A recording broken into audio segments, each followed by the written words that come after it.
Hey guys, it's Scott here. I apologize about the look, but it's been a long day, so just want to fill you on what's going on with the 241 Hemi at the moment. Right now, we're having a little starter problems if you can't see that. Oh, camera case is open. Check that out, Harbor Freight. Pretty cool camera case. So, having a slight starter problem.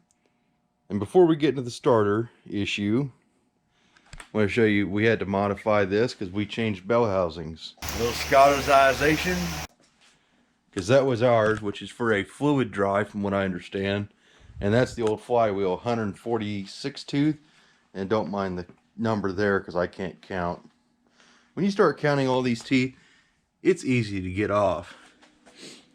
So we got a truck bell housing from my buddy Jesse with a 172 tooth flywheel. Oh, give me a second. Sorry about that. I realized I didn't have the camera set up in linear view.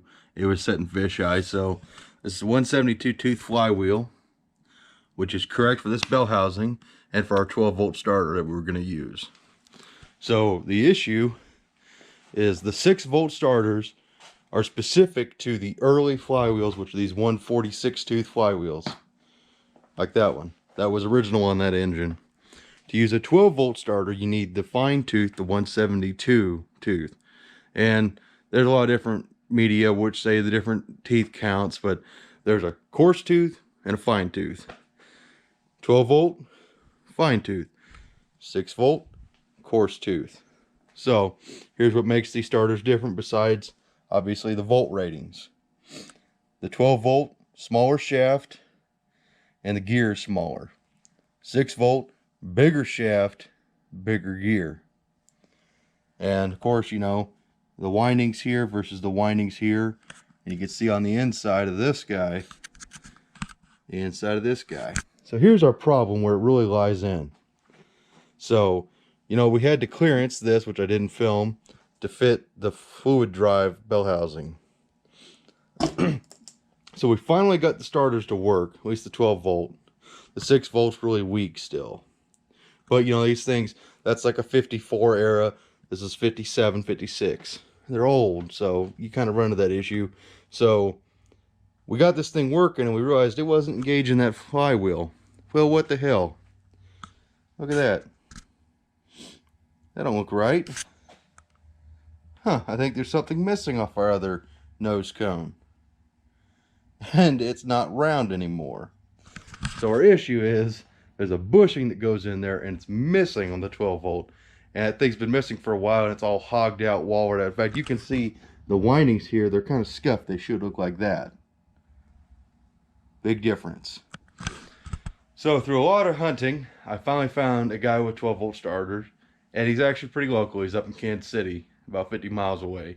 So we're going to see him tomorrow and get ourselves a 12-volt starter core and get a good starter and get this thing cranking, because I don't know about you guys, but I'm ready to hear this crank. And let me show you the other problem we're having.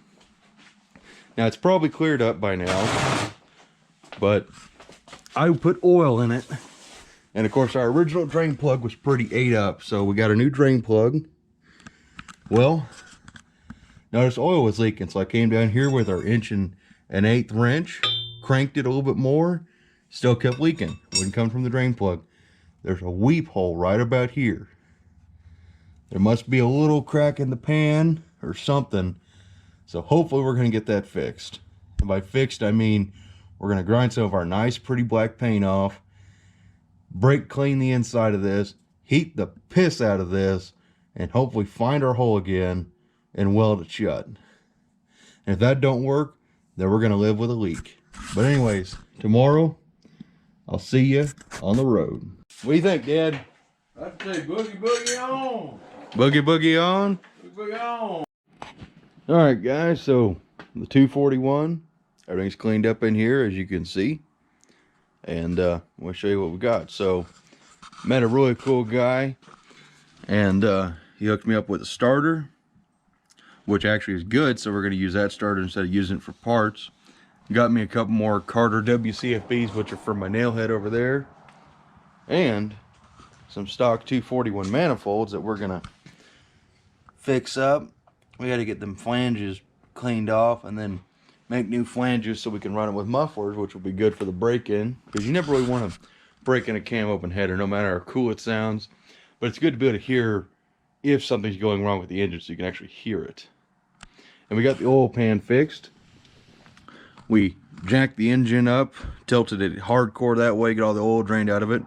Then tilted it back this way, got remaining oil put to the front of the pan where the leak is in the back near the drain plug. Heated it up red hot, ground all the paint off, got it welded shut, and then smeared a little bit of JB Weld over it. And now it's holding oil because it's full right now. The only thing we got to put in is our zinc additive for our break-in, but we're going to get the battery hooked up so you guys can hear this thing crank. Alright, so hopefully this is going to be good. Alright, GoPro, do me some justice for that great audio quality. Alright, so this is just temporary, just to hear it return over. Typical.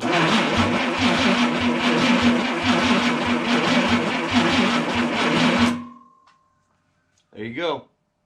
Turning over, great. It's gonna be sweet. Can't wait to hear it fire up.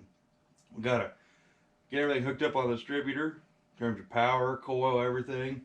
We need to run a starter solenoid. We're gonna run a Ford style because this doesn't have a solenoid on it. Only the car versions did. This is truck style. Starter button, toggle switch. We're gonna mount all that somewhere on this, maybe off these head bolts or something, whatever. Get fuel line to a little fuel jug so the carburetor can get feed, and get the other header built. Of course, we're gonna run the manifolds, so they're gonna go on here with a little muffler or something, and she'll be ready to fire up. Sorry guys, this is a short video, but I wanted to let you hear it turn over so that way you know it's gonna fire. I'll see you in the next one, guys. Thanks for watching.